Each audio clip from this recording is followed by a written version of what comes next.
Some years ago, I started gathering material for a book, which has not yet been completed, on the philosophy of art as impulse and impact. And it is more or less along the lines of the research for this work that we wish to present our case this morning. First, however, I think it would be generally useful to recognize a certain essential difference between the intellectual and emotional life of the human being. We have a common belief or popular opinion that man is governed largely by his intellect. In actual experience, in the daily process of contact with other human beings, we gradually realize that this is not true. Most of the faults which we attribute to the mind arise actually within the involved and complicated structure of man's emotions. The emotional content in man's psychic nature is far older than his mental content. The mind seems to attain the estate of a conditioned state of the emotions, and that which is accomplished by the mind is always directed and dominated by the pressures of the emotions. Thus, when we say something about an individual, presumably disparaging to his mind, we nearly always are actually attacking his emotions, although we really do not understand or appreciate this fact. For example, when we say an individual is selfish, we may be referring to something in his philosophy, but we are actually accusing his emotions. When we say he is dogmatic, it is the same. When we say he is narrow-minded, it generally means that he is bigoted, and bigotry is an emotional pressure. When we say that he is arrogant, this is emotion. Ambitious, also emotion. Fearful, belligerent. When we say even that he is argumentative, we are largely telling others and ourselves that under the pressure of emotional excitation, he unreasonably defends his point of view. All of these pressures are in themselves emotional forces, coloring, conditioning, specializing, and to a degree perverting the natural course of thought. Let us also realize that while we may say that a person is an intellectualist, we are really hardly appreciating our own remarks. A person who is a complete intellectual, it would be as difficult to discover as a person complete in any other respect. Actually, if it would be hypothetically possible to discover an individual completely and entirely dominated by his mind, and this mind in complete rulership over his life, we would have a person in a state of complete and entire non-action. In other words, he might not be any good to anyone, but so far as his mind is concerned, he could not be of any harm to anyone. Because he would live completely in a non-energized state. He might spend his whole life adding 2 and 2 together and making 4. He might have certain theorems which were inflexible and inevitable, but he would recite them tonelessly, without meaning, without purpose, without reason. He would simply be a completely thinking creature.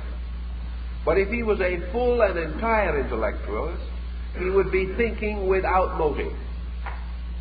And to think without a reason for thinking, without some dominant purpose, is unthinkable in itself.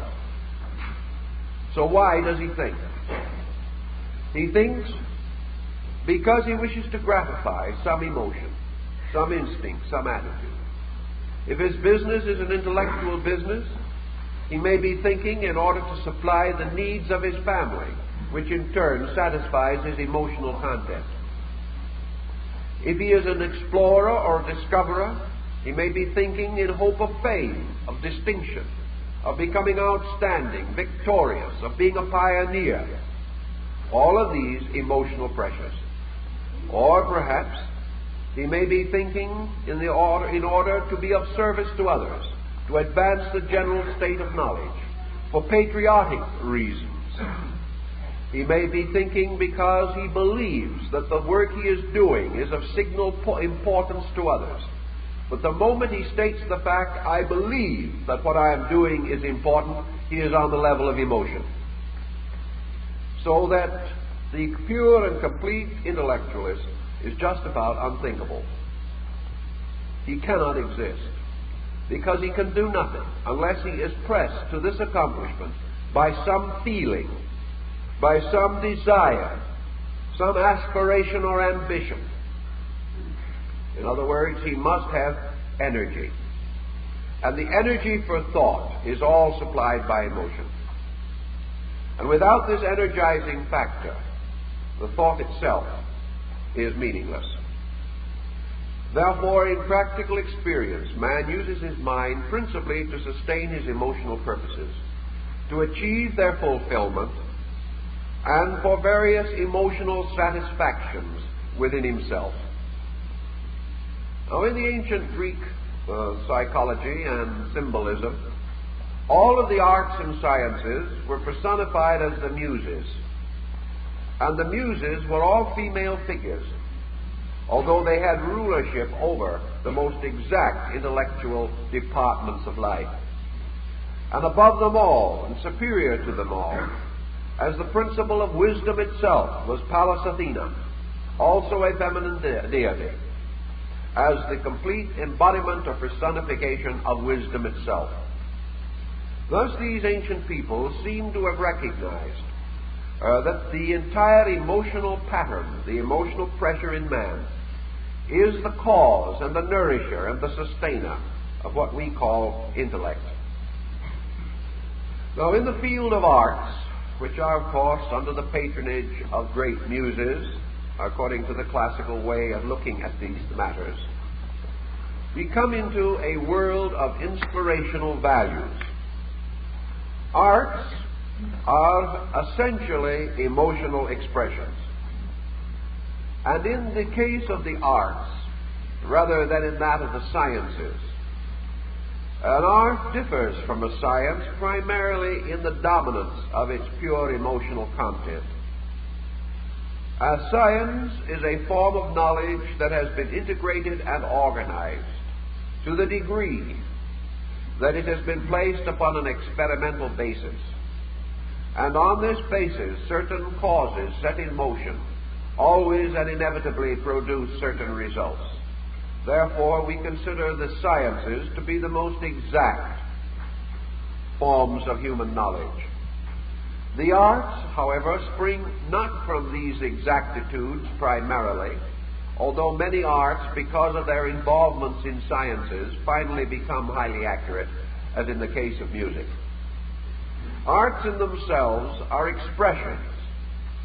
expressions sustained by a universal admiration rather than by some exact formula of acceptances.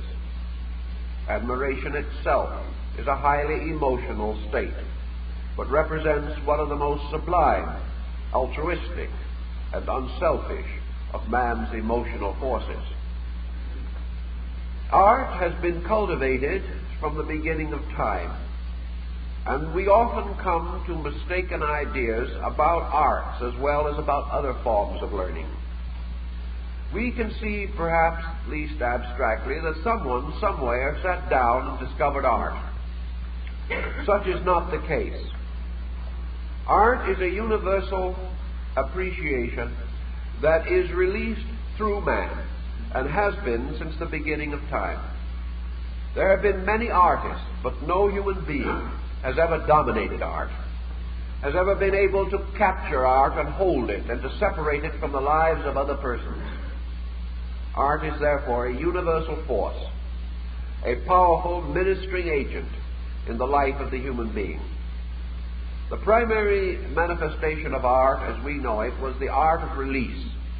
The individual became an artist through the gradual determination arising within himself to place the mark of himself upon other things around him, and to gradually organize his environment into a symbol or likeness of his own nature and instinct. Art, therefore, according to the Neoplatonists and to many other mystical groups, represented man's effort to play God. It was his effort to place upon his world the mark of a higher order of understanding or a greater integration of beauty than was otherwise possible. The Hermetic axiom, therefore, reads, "Art perfects nature."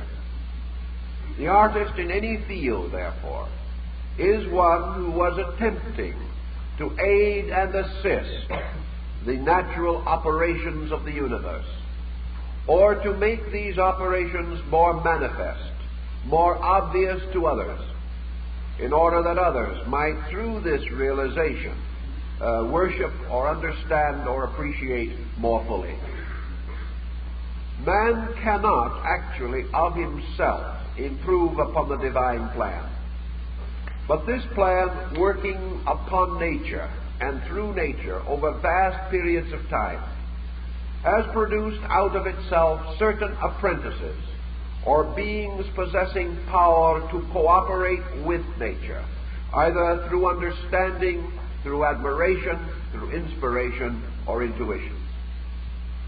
Thus, all that the artist is doing is revealing nature, or cooperating with nature in the release of nature's own ways, purposes, and patterns. It was therefore of an early time that man conceived himself to be a gardener in a great world garden. It was not his privilege to bestow life. He could not give life to the seeds in the earth. He could not require the harvest. He could not, by a wave of his hand or a magic wand, cause the desert to blossom as a rose. Nature had to do these wonders, but man could help. Man could bring water to the desert so that it might blossom. Man could weed the garden so that the good plants and the purposed growth could have an opportunity. Man could also arrange the flowering and planted things in patterns peculiarly pleasing to himself, and therefore, to his estimation, pleasing to everyone else. Man was also able to encourage the life of growing things by supplying them a suitable environment, by keeping them well fertilized, by keeping the soil soft and cultivated above them. Thus man could help. He could not bestow life, but he could conserve it. He could direct it and aid it. He could do for all things in nature that which theoretically he would like to do for his own child. Bring these things into maturity with less difficulty than they would otherwise experience. So art became the handmaiden of the law. It became an instrument by which the works of the eternal were revealed to man, by man, in a more sublime and wonderful way. Art as architecture began building magnificent shrines and temples to man's worship.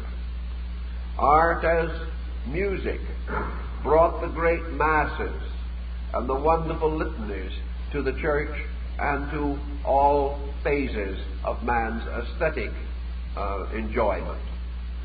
Art, even in such fields as astronomy and psychology, brought wonderful revelations of the universe. But art, most of all, produced a tremendous impact upon persons beholding it, or those coming immediately or directly under its influence. Thus, in man himself, art is impulse.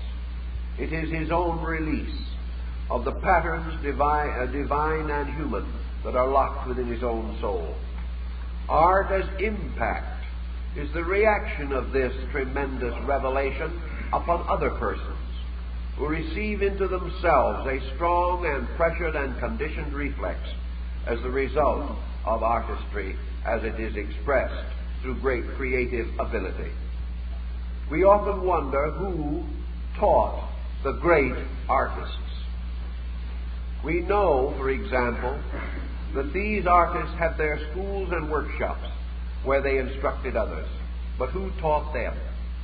Who taught Michelangelo and Leonardo, Raphael and Titian, Rembrandt and Van Dyck?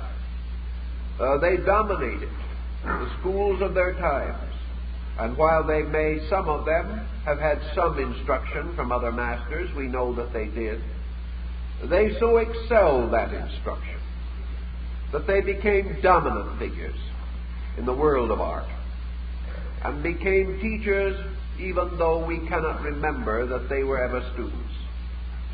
This means in some way that these human beings were in rapport with a certain level of beauty within themselves and had the magnificent coordination of emotions and faculties and powers by means of which they were able to express this creative attitude or creative impulse in a manner suitable to excite the profound respect and veneration of those around them. So art comes to us out of the human being. It is something that the artist must do. It is something that he must give into, accept, and recognize that he is dedicated to this particular activity. Thus, for him, art is a natural expression, and it loses its value only if he, as an individual, is not so emotionally constituted.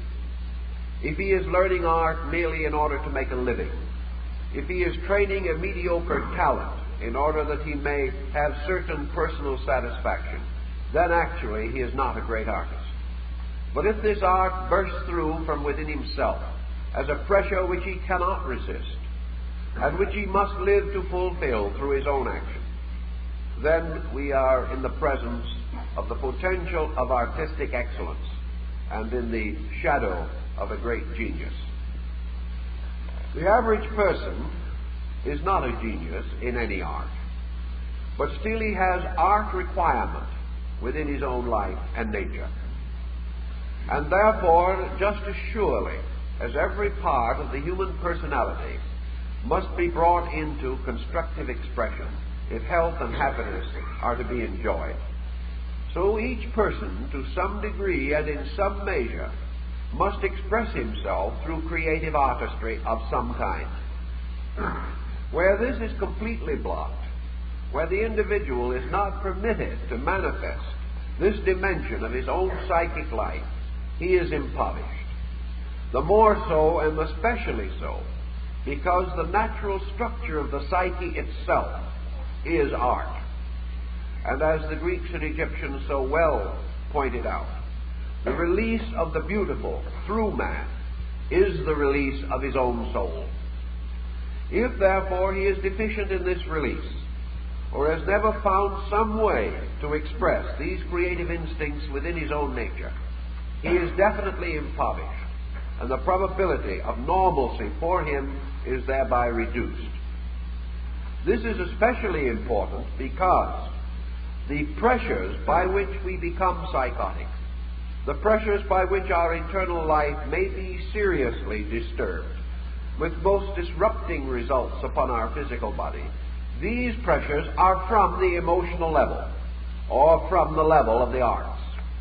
Therefore, the art instinct and the mastery of the concept of art is, to a certain degree, an emotional discipline. It is a discipline by which the emotions find constructive, reasonable outlets, and are thereby prevented from unreasonable attitudes and activities.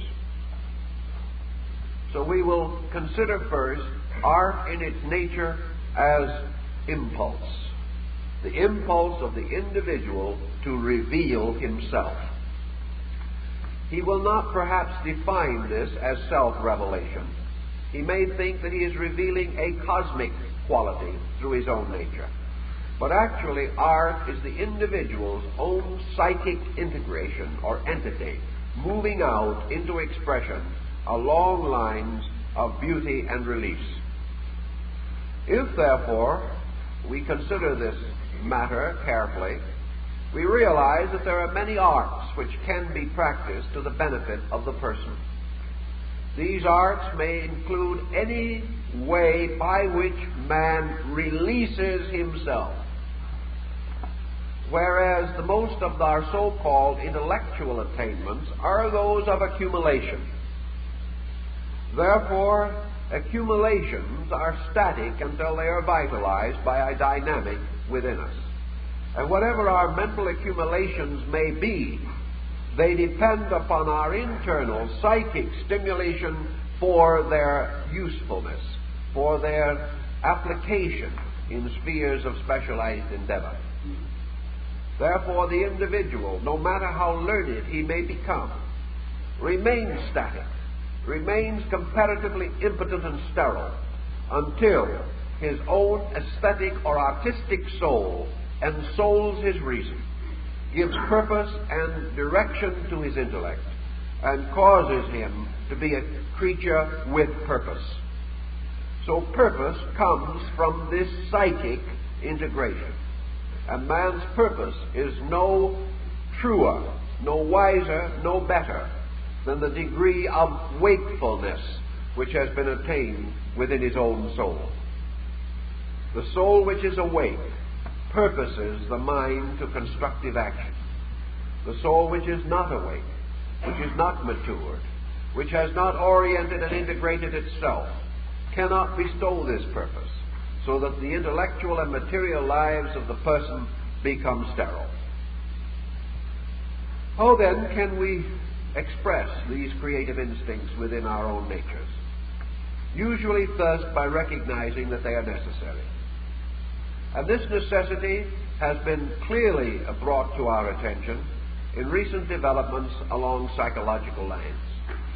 We know, for instance, the present technique of asking those under treatment for various ailments to draw, paint, sketch, or variously make pictures of their own pressures, or to make pictures without any obvious or conscious purpose, recognizing that gradually the psychic pressure in the individual will take over and cause the picture to become a representation of his own need.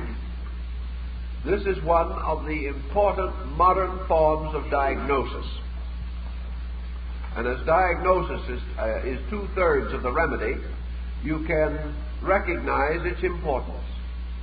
It is further important because the patient himself, consciously and objectively, cannot usually give this diagnosis. He may be questioned repeatedly, but because of the highly conditioned pressures of a neurosis within him, he is unable to indicate the cause of his own trouble. Therefore, it is usually easier for this cause to be revealed than defined. And through the expressions of his own creativeness, this cause is revealed. Now let us pause for just a second and generalize this, because it is important to us today.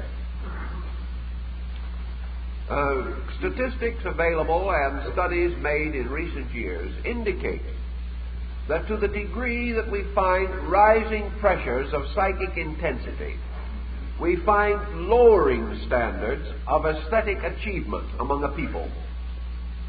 For example, today, we are comparatively without aesthetic integration.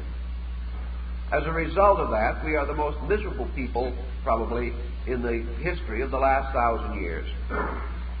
We find that to the degree that our minds and our emotions become locked on levels of utility, we begin to get sick.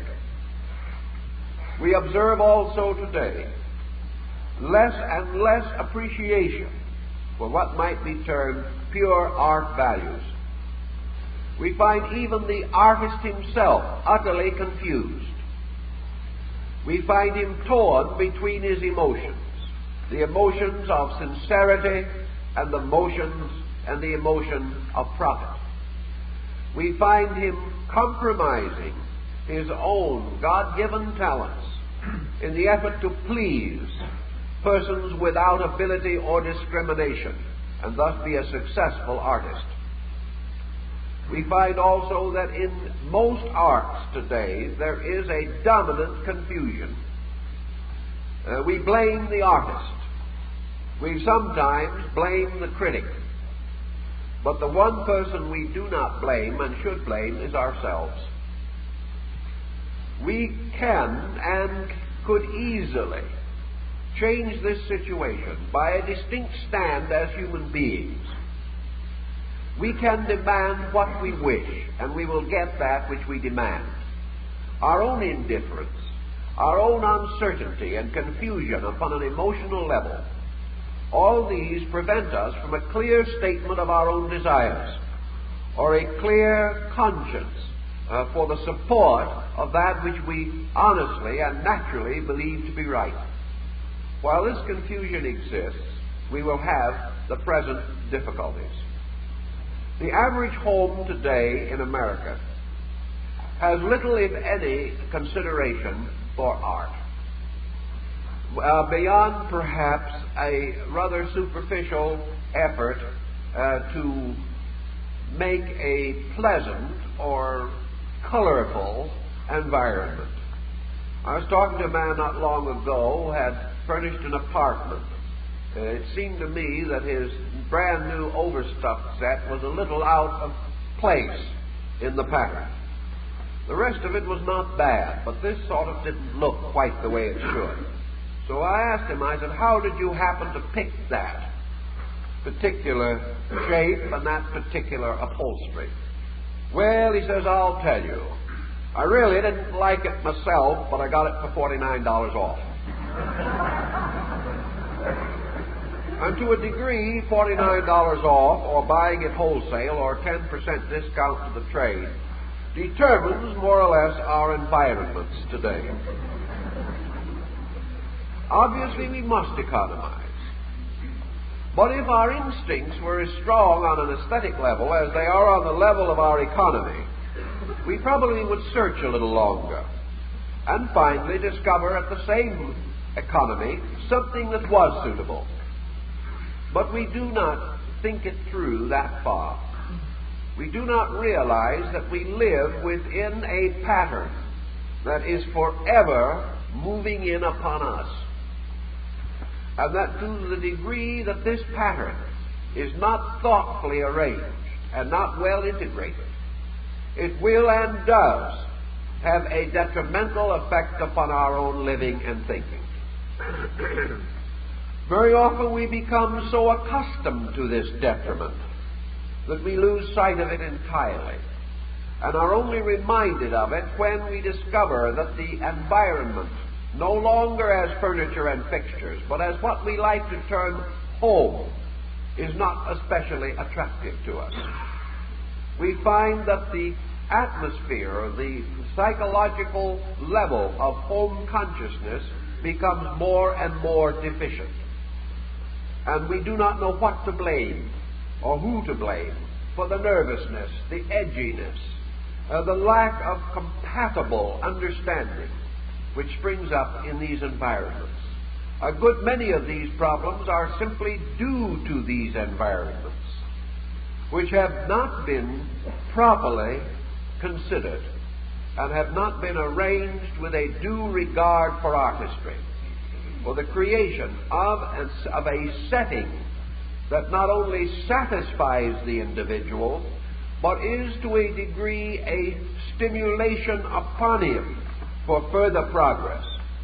Sometimes his environment is a little better than he is.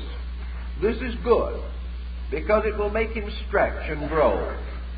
But if his environment is less ordered than himself, then it will inspire him only to a decline, or will impel him to lose something that he has already achieved in the form of character integration. We can say, of course, that the individual would naturally choose to be surrounded by that which is expressive of his own nature. Therefore, is it possible for an environment to be inconsistent with the person living in it?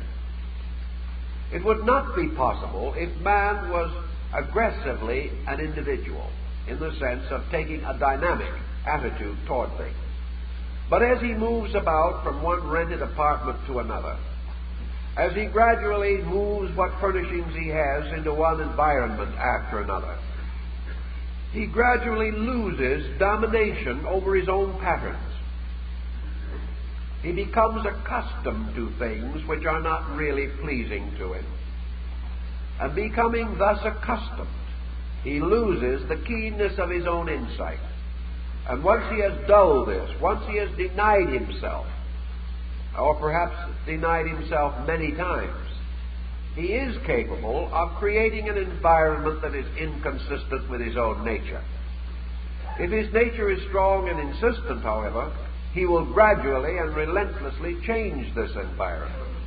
And perhaps that is one of the reasons why so many people move today from one place to another. They are dissatisfied with the highly stylized, highly mechanized, highly materialistic efficiency of establishments. There is no longer any life, any individuality, any dynamic. And the individual becomes bored and seeks some other escape mechanism, often of a destructive nature. Another particular specialization within this is the gradual disappearance of art in the term of efficiency. And we have one or two points to make on this subject. And that is the comparison between the Rococo furnishings of the 19th century and the streamlining of the 20th. Essentially, the value does not lie in these two arbitrary definitions. Probably if the truth were known, the simplicity of modern furnishing is in many respects an advantage over the older, involved, complicated mass of dust catchers that plagued the last century. There is no question but that simplicity has dynamic, if that simplicity is good. But all simplicity is not good, any more than we can say that all complication is bad. There must be a certain artistic or aesthetic integration. And where the natural and basic furnishings of a modern home are extremely geometrical, having practically no obvious ornamentation, depending either upon the color of natural woods or things of that nature, for their cleanness of line, and depending very heavily upon mathematical proportion for their satisfaction within the consciousness of the individual. We have perhaps in the house today a series of excellent foundations, excellent pedestals for the use of the individual in creating his own artistry. Against these neutral backgrounds of geometric structure, the individual is capable of expressing his own foreground interests. And therefore, it becomes even more critical for him to decide how he shall enrich and how he shall ennoble and bring warmth to these austerities. Because austerity in itself is neither a vice nor a virtue. But on the level of art, it is always encouraging the individual to bestow something from himself to enrich and ennoble it. Thus, where we have these highly traditional, highly conventional forms as we have them today, there is nearly always a pressing demand for the presence of well-chosen, highly integrated art. And we have made an interesting discovery namely that these very simple household designs with which we are becoming more and more familiar are extremely neutral and give opportunity for the mingling of art schools in a manner not possible under the more highly complicated forms of traditional furnishing and fixture. When you had a Louis XIV chair or a Jacobean sideboard, you were more or less forced to build around these dominant pieces a compatible atmosphere. And little by little, you became a traditionalist in furnishing. Today, however, there is no such stylization. If anything, modern furnishing is moving gradually towards certain Oriental schools.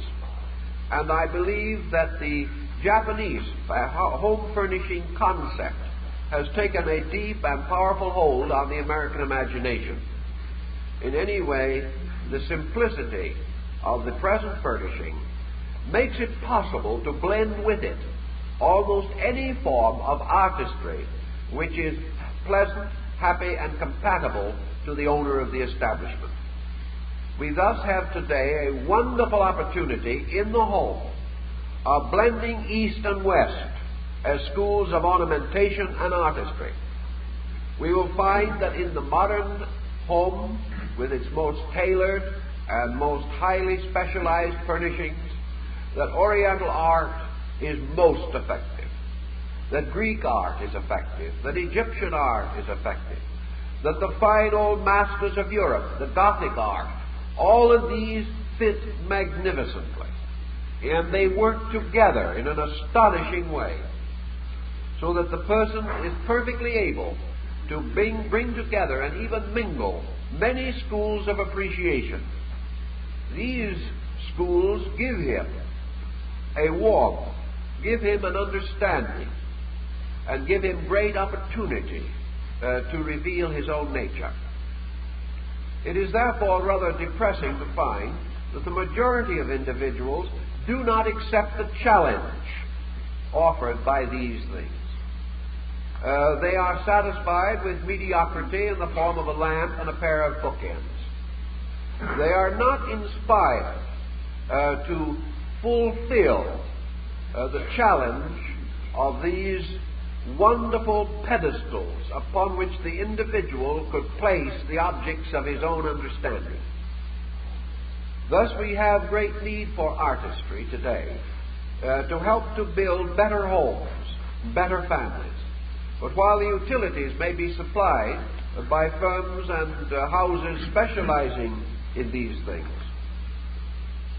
they must be arranged into a highly personal pattern by a dominant individuality. Speaking of dominant individualities, I know a very wealthy man in this community who tells me that he has never been in his own front parlor because he is overwhelmed by it. He didn't furnish it himself. It was a sort of a family deal. And when it was all finished in its lavishness and its splendor and its magnificence, the poor man had an inferiority complex every time he went in.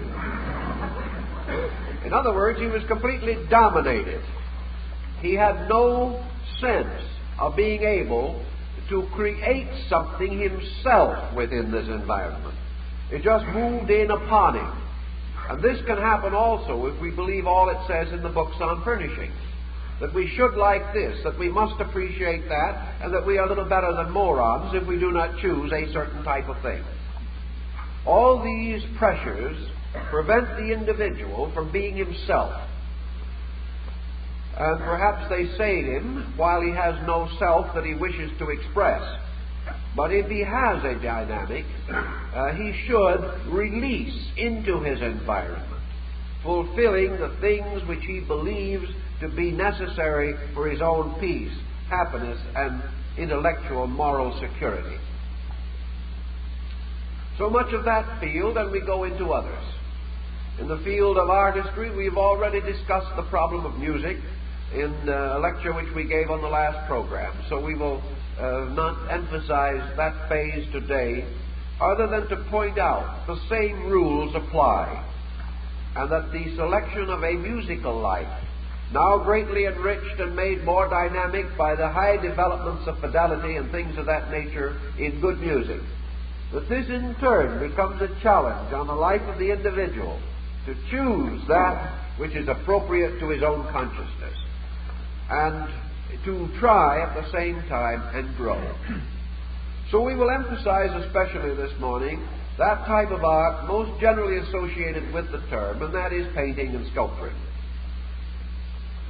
And we will try to understand the problem as the individual experiences it.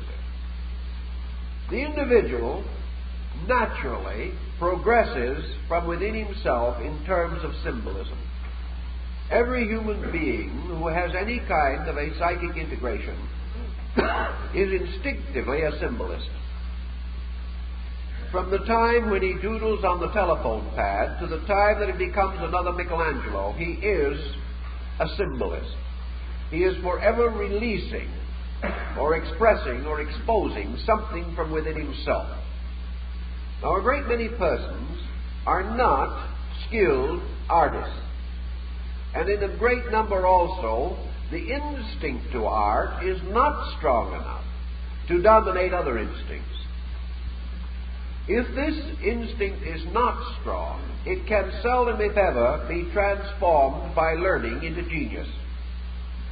But it can be, to a certain degree, released into a condition of pleasant cooperation in living. To simply say, I can't draw a straight line and then lose all interest in art, is to defeat ourselves. We may not be able to draw a straight line, but did you ever realize that neither can nature? There is not a straight line in the universe. Therefore, this does not become so serious a defect as some individuals conceive. There is a rudiment of artistry in the individual that can be released to some degree. When we give children music lessons, there is not one person in 10,000 who has any expectancy that his prodigy will ever achieve greatly on the level of professional music. But we have always felt that music was a civilizing force in the life of the young and in the life of the old also, even though the process of attaining it may approach barbarism at times. So we go through this procedure, fully convinced that it will ultimately have a maturing effect upon the soul. Today, with the greater increase in leisure, with working hours shorter, with nearly every problem of life brought more and more under an extraordinary efficiency, the possibility of the individual devoting some part of his life to the natural expression of himself should loom strong on the horizon of man's affairs. It is perfectly conceivable that everyone can find some form of artistry by which he will be able to increase his own personality integration. Now, one thing that has been held against art and against nearly all avocational artistic interests is that they have a tendency to divide families. The individual with a hobby devotes time to that hobby which other members of the family wish to have devoted to themselves. This is true where there's only one hobbyist in the family. But experience has proved to us that the individual who objects to the hobby is usually the one most in need of one, because he has none of his own, or he would take the other person's time in which they are engaged in hobbies as a wonderful opportunity to advance his own. But if he has none and is depending totally and completely upon the physical association of someone else, then it can become a highly competitive problem. But there is a hobby in which both families and homes can work together on an artistic level, and that is the home itself, making it a more complete expression of a harmonic integrity of human life. But everyone today needs avocational outlets. especially on an artistic or aesthetic level. And if it does not happen that he is able to paint or draw, it may well be that he can have the craft shop or the loom or something whereby he becomes creative. Now this brings us to the keynote of the whole situation on the level of art, namely the frustration of the individual to be creative.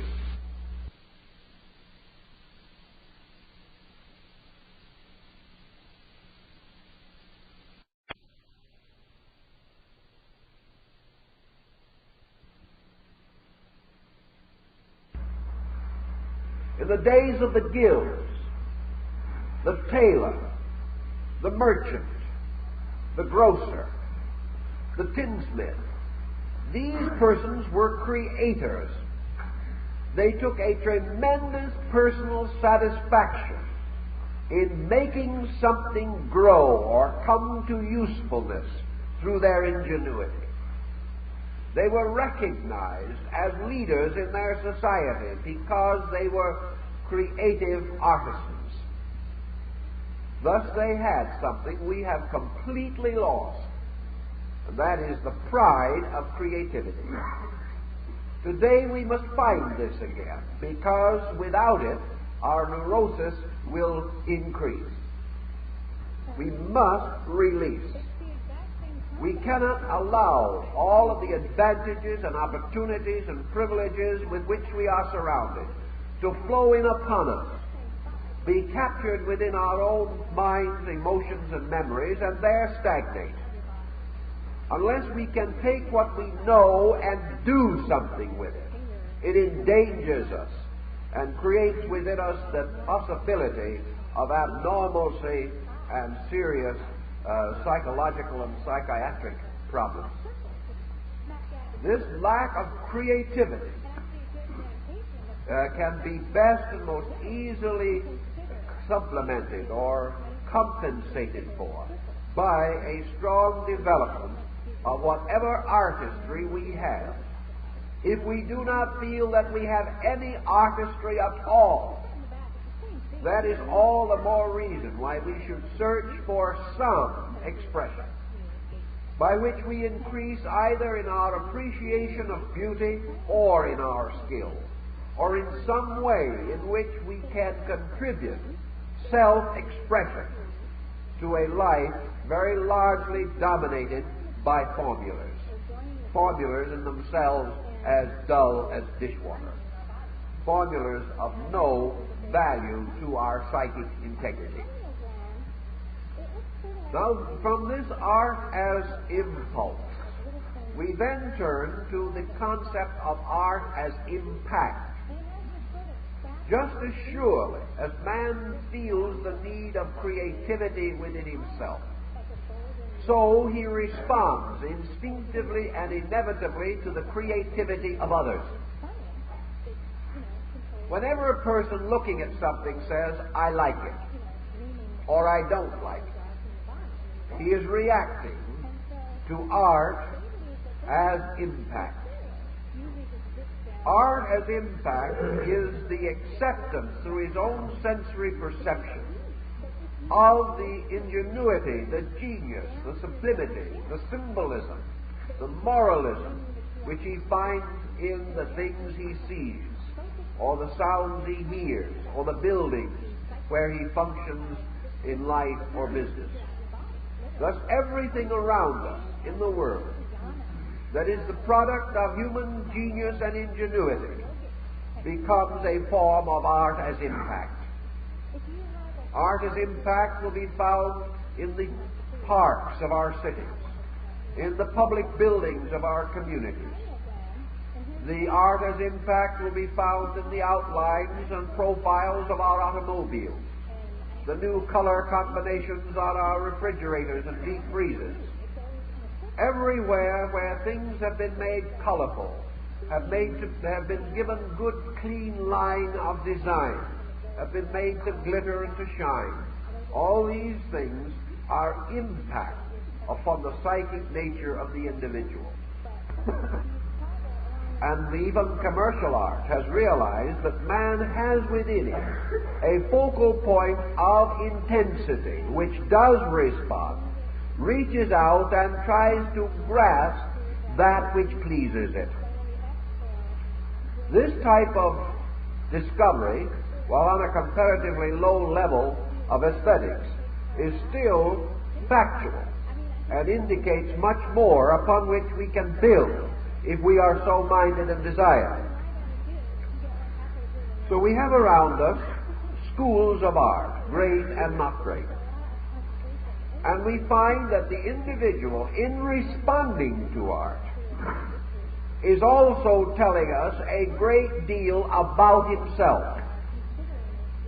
He is telling us of the health and sickness of his own psychic nature, and by the way in which he energizes his desires, we discover the flow and direction of his libido. Consequently, we will observe, for instance, in a store where a great many goods are offered for sale, art objects of various kinds, knickknacks and decorations. I've talked to a good many proprietors of places specializing in various types of decorative arts. They all tell me the same thing. The most difficult thing to sell is that which is good. Now that is something that should not be that way. That which is obvious, that which requires no imagination, that which in itself will soon be of no interest, but which is gaudy, sensational, unusual, and sometimes larger than something else. Especially if being larger, it still costs less. This determines selection. And so an endless stream of gaudy knickknacks flow from merchandise into the abodes of human beings, where they must be very little better than small centers of dyspepsia in the community existence. Now, the individual who has them says he likes them. Everyone else wonders why. He doesn't care, because he wonders why they like what they like, and so the wonder grows. This situation is not good when it is as widespread as it is in this country. It represents a serious lack of maturity. It represents a kind of perpetual sub-adolescence, because these things are not very different from the comparative toys with which we gladden the soul of the small child at Christmas time. These toys and the gladness they bring are appropriate to a 5-year-old or a 6-year-old, but they are not appropriate to mature persons. And the comparative lack of maturity in the appreciation of man tells us much more about him than what he spends. It tells us how he will vote, what part he will take in world peace, and very much of how long we must still have wars before men get over them. These simple tastes, or lack of tastes, tell stories, and these stories are bad news. They are not what they should be in a people with the advantages, opportunities, privileges which we have. So we, not long ago, attended a sale, an auction sale. And the auctioneer got up and opened his auction sale with what I thought was a very good remark. He said, "We have a number of pictures here. They've been on exhibition for some time, and we've had a number of critics come in and look them over. Obviously," he said, "those who knew what these pictures were could not afford to buy them. And those who will buy them will have no knowledge, sense, or appreciation for them anyway, so the sale will now begin." Now, this is something coming from the hardened experience of an individual who has been working in that field for over 30 years. It tells us an experience that is too common to be happy. An experience which must and does point out that the individual in his education and in every part of himself has completely ignored his own cultural content and has become concerned only with what he considers economic survival. If the economic struggle has gotten this tough, if it has become such a complete and overwhelming obsession of people's, then it is going to head into its own destruction, because nothing can live by bread alone. It must live by something deeper and more beautiful and more wonderful within itself. So art as impact tells us what we are by how we react to impact and what constitutes impact.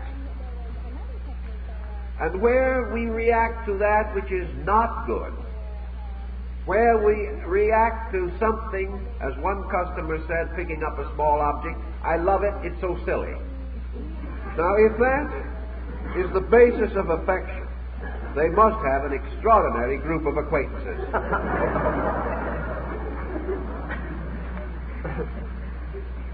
We therefore need, perhaps, specialized training in these fields. And the question always will be how to induce people to take such a training. We can always induce them to take 2 years secretarial school because they're going to make a living on it. We can induce them to take up stenotype or something of that nature, or to study for 6 months to be an office hostess. All these things are practical. But how are we going to get people to do the things that they should do so that they will not get sick? That's been the question the doctors have been asking for a long time, too.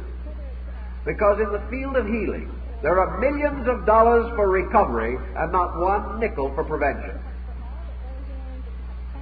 The individual doesn't care whether he is sick or not until he is sick. Then he doesn't care what caused it, as long as he gets over it. And he doesn't care whether he really recovers or not, as long as the pain stops. So really sincere problems of remedy have very little opportunity to survive. The economic value of man's aesthetic life is not measured by the fact that after he has taken 2,000 piano lessons, he can give piano lessons at $3 apiece. That is not the value. The value lies in the individual attaining a certain maturity of inner life. Economics, as we know them today, will not bestow maturity. Our most successful economists are perpetual adolescents. The maturity of life is not to be brought about even by the sciences and by the high development of our learning or our industrialism or our trade schools and things of that nature. The problem lies on the level of essential culture itself. Without culture, we cannot be healthy. And our lack of it is recognized and registered in our juvenile delinquency, our broken homes, our mental disease, our addiction to extravagant, wasteful, and dangerous habits, and the general lack of integration within the personal life of the individual, so that he is a victim of the first reverse that strikes him. These are the practical returns. And I believe that we would ultimately realize that culture is an investment. An investment not only in character, but a profound and positive defense against the cost of recovery in almost every field of activity. I know definitely cases in which individuals have spent entire fortunes trying to get over some unhappy and detrimental ailment, when that ailment could probably have been prevented in the beginning by a few $100s worth of cultural education. So there are definite and positive values involved in these things. And we need these values very desperately. And sometimes we are a little bit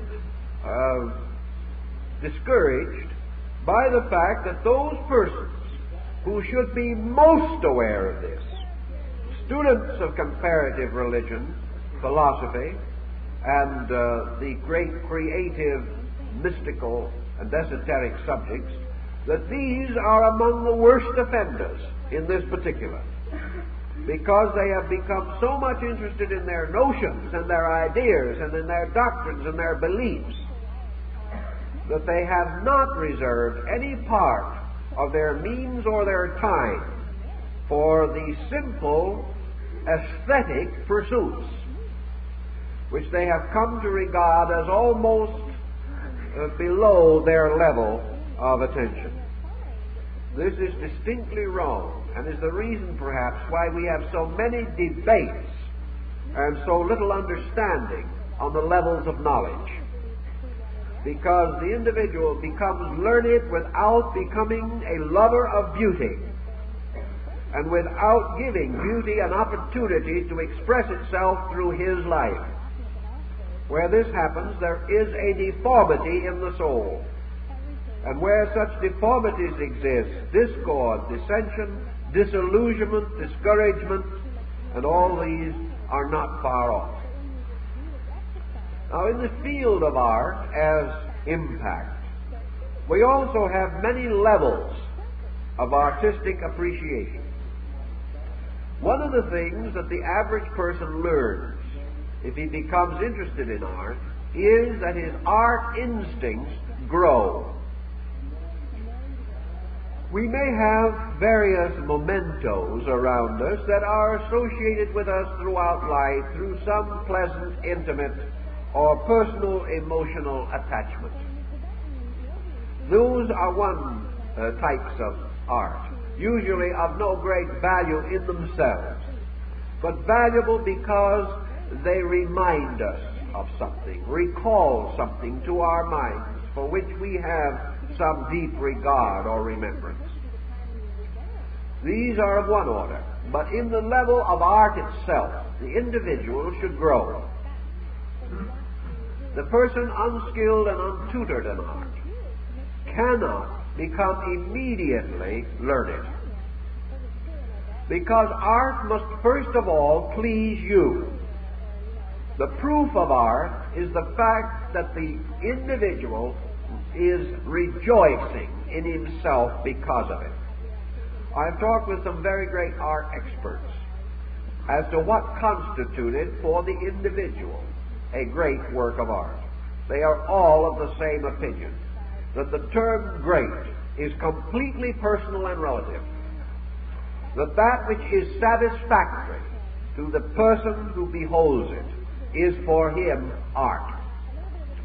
Therefore, 3 little holes on the front of a stone make an attractive portrait for some primordial or aboriginal native, whereas the same would not be so acceptable to us until through a vast amount of unfoldment and development we become primordial again and pay a fancy price for the same stone with the same 3 holes in it, achieved and perfected by a modern sculptor.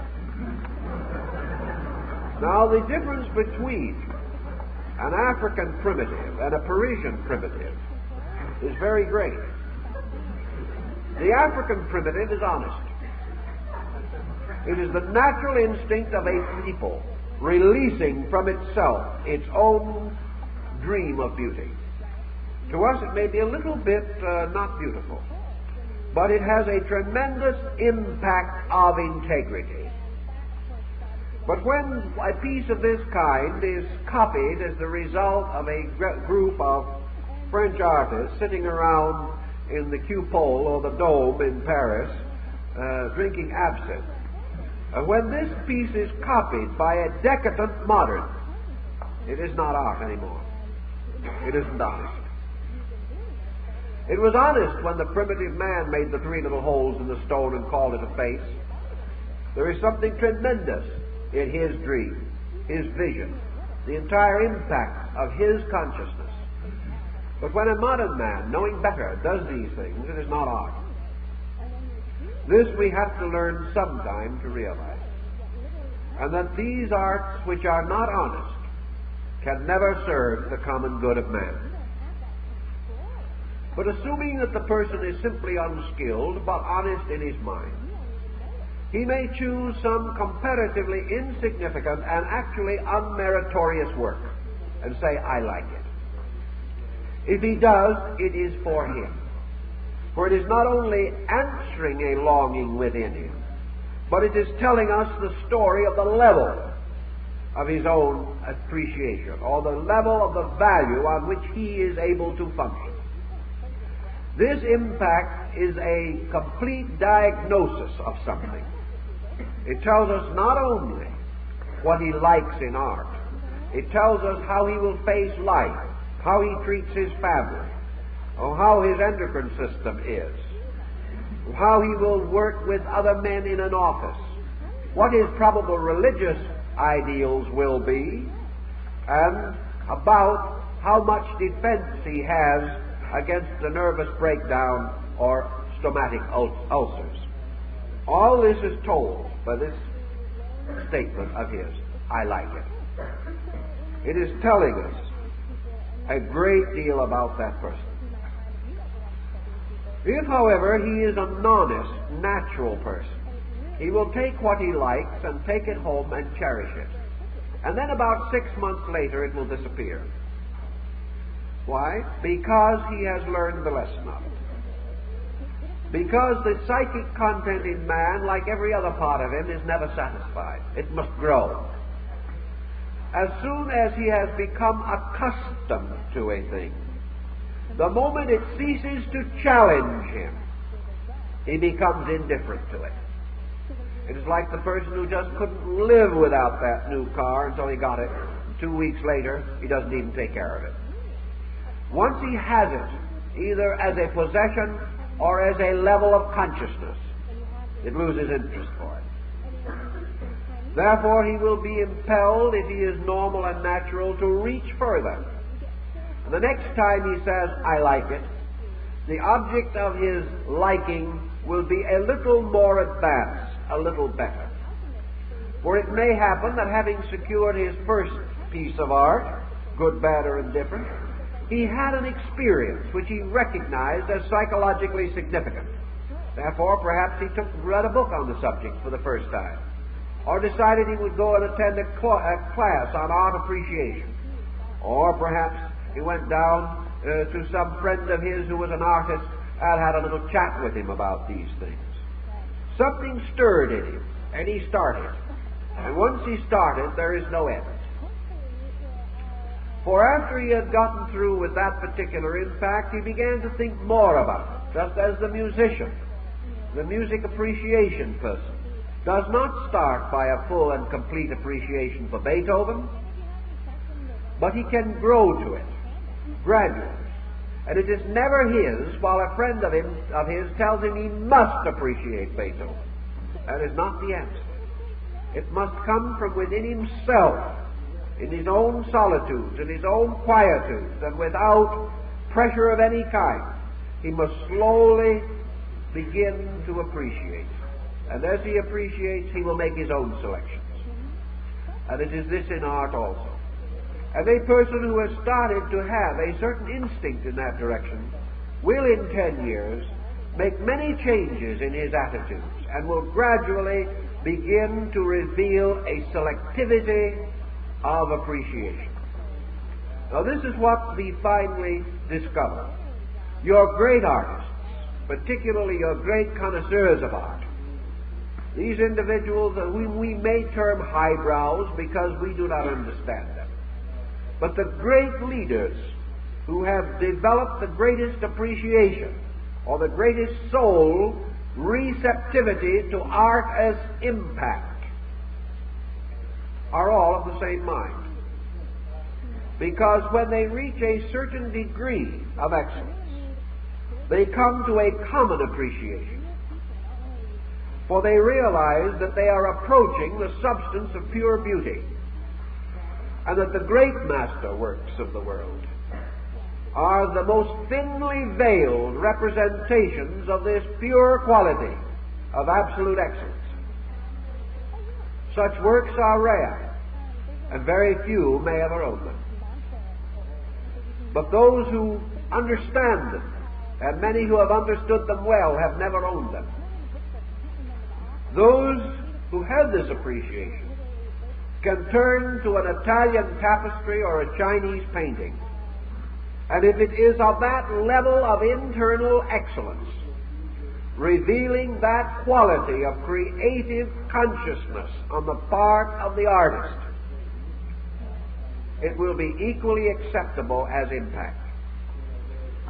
So those who have achieved these levels also show to us that they have moved through the complexities of art, and that the great art of the world is nearly all very simple. That it is pure motion and design. That it is consciousness with as little of form associated with it as is possible to its existence in a formal world. So we go to the great art of China, the great arts of India, the great arts of Greece and Egypt, and essentially they are all the same.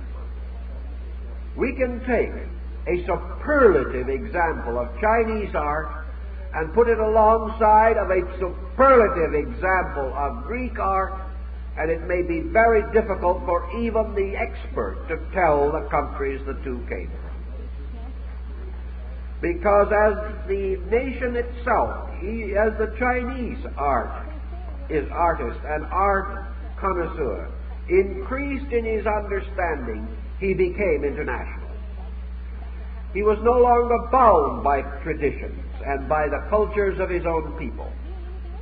I have seen carvings from the caves of the 3rd and 4th century in China, which when compared to certain of the cave carvings of approximately the same type and kind in India, there is essentially no difference. And a fine example of the Gandhara carvings or the Central Indian carvings or the paintings of Ajanta, when compared to Greek frescoes or Roman frescoes, you can hardly distinguish between them. The only clue is the costuming, which is to a certain degree local. But the artistry, the genius, is universal. So great art is one of the most wonderful points of union. We grow through all kinds of different art styles until we approach pure art, which is the master style. And when we reach that, we are again in unity.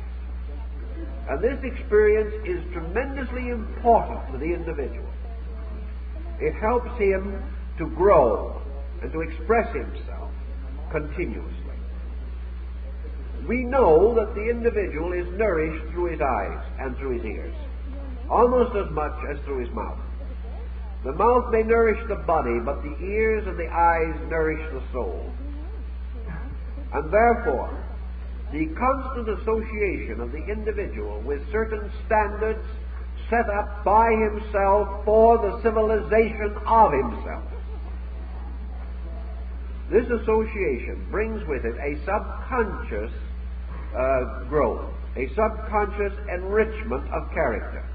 We know, for example, that during the war, when we wanted to have some of our young men learn languages very quickly, we simply used phonograph recordings, which we played at a very low tone constantly where these young men were. These records were played when the young men were not studying, but they were language records, constantly played and replayed while these men were doing other things, eating, sleeping, doing anything that they were doing. But as a result of this tonal pattern, continuously repeated in the background, and the instructions constantly reaffirmed, these young men learned languages with a phenomenal speed, many achieving in a few months what under normal conditions would have required years. Therefore, we cannot say that these tonal patterns in the background, even though we may not be listening to them, are not tremendously vital in the conditioning of consciousness. And the same is true of works of art. A beautiful work of art hanging on the wall of a house can become a minister of civilization in that house. A few fine things which the individual associates with will constantly preach to him, teach him, inspire him. He will not know when they speak or how they speak, but he will feel better. He will also discover certain changes in his own moral life. I was talking with quite a fine art connoisseur not long ago, and we were talking about a piece of art which he was taking or planning to take home with him, some piece that had come into his possession. And he said, "I'm a little worried about this. It is a magnificent thing, but I'm a little afraid of it. I'm afraid that I'm not worthy of it. And if I'm not, I'm afraid it will make me unhappy. I think it'll make me grow faster than I can, or give me a problem. Because," he said, "if I take a piece of art like this into my house and place it in a room, I turn that room over to that piece of art. From that time, it will tell me what it will endure and what it will not endure. It will tell me, I will not take those window curtains. Take them out. Or it will say to me, I can't stand the rug. Or it will say to me, I don't like the other pieces of art you have. Get rid of them. And every time I come in, it may say to me, you are a pretty ornery, no-good character, aren't you? I don't like you. That in 6 months I will be under the tyranny of that piece of art. And the only way I can ever escape it, there are two ways. I can remove the art, and then it will remain in my memory to haunt me, and to rouse me at night and say, ha-ha, you couldn't take me, could you? Or else, he said, I must suddenly become a much greater person than I am, so that that piece of art will be happy. It is a lie. It has a ministry, it has a majesty which will not permit it to be accepted easily or tossed aside or become an insignificant part of the background. These things are strong, and the individual must be himself strong to live with them, because they challenge every weakness in him and make him ashamed of himself day and night. Now, those are the kinds of thinkings we have from people who are far advanced in this type of thing. Much further advanced than most of us are. But they tell us that there is a tremendous dynamic in these problems, and that if man wants to build a good world, he must build a beautiful world, because it's his own beauty that he confers upon it that will help to make it good. He must do the same thing in his own life. And in these things, art is therapy. Because art can drive man mad. It can also pick him up from the depths of a mania and put him back on his feet again. Art is a therapy to the nerves, to the psychic nature of the individual. Art is counseling, because it tells the person without the common use of words what is right and what is wrong. Art inspires and lifts. It comforts in time of sorrow and loss. It is an ever-present help in time of trouble. And it can inspire the person to make great and wonderful changes in his own life. Changes toward health, toward normalcy, towards peace of soul. Therefore, it seems to me that it should be regarded as a vital agent in therapy. That when we see persons who are unhappy, confused, disordered in their thinking, that it might be well to take a peek at their environment and see whether they are punishing themselves, trying desperately to hold on to things they have outgrown, or whether perhaps they have outstripped themselves on some single item which is too strong for their own use at that time. More likely, however, they have outgrown and are now unhappy living with the ghosts of ideals and standards which are no longer helpful or protective. Art has, then, a tremendous twofold mission. First, to release the person, to give him a constructive, dynamic, personal existence in which he becomes, like Pygmalion, the designer of a thing that will come to life. It gives him release, and it also draws from him. Because of the greatness of the art of the world, it inspires, and in this way draws from him locked values and qualities. As impact, it breaks up crystallization within him. As impulse, it inspires him to release himself. And these two ministries have made art the handmaiden of religion since the beginning of the world. And every human being who has ever sought to grow has also groped after beauty and tried to find some constructive, proper method of expressing it. These realizations are important today on a level of therapy. And just as we are exploring music to find the tones and rhythms which will be most useful to help the individual, so we must explore line, color, and composition, and discover, as the Egyptians knew, that certain basic symbols, like the Oriental mandalas and things of that nature, are distinct and definite therapies, that they can be used, and that the individual, placed in an artistic environment suited to his immediate need, can find in his own art therapies instruments of recovery that will help him to reintegrate and to grow. And the wonderful thing about these qualities is that they are natural to man, that he instinctively rejoices in them. They are not dangerous chemicals from which he may have to recover. They are simple methods of relaxing, unwinding, unknotting the complicated skein of human life, and by which relaxation, organization, and integration are restored, and the person is a better parent, a better friend, a better worker in the various levels and capacities of his daily existence.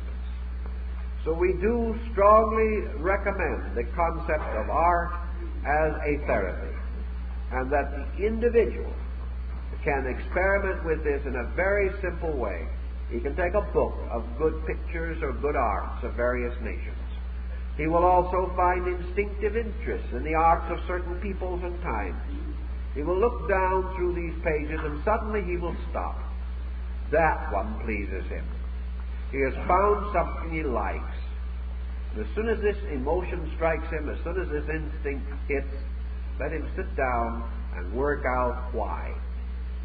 Let him decide as he can what has struck him, whether it is form or color or design, whether it is a pleasant expression or a noble concept. Find out why. And in this way he will be finding out why he is, how his own consciousness is working. And he will also have valuable keys to every phase of organization of his life into future patterns of productiveness. He will also gradually want to enjoy the presence of art.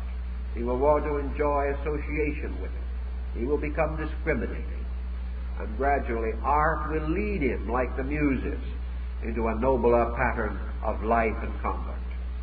All these things are important. They are health-bringing, life-giving, soul-warming. And in this rather difficult time, we need these forces to help us to face the future with a good hope. Time is up.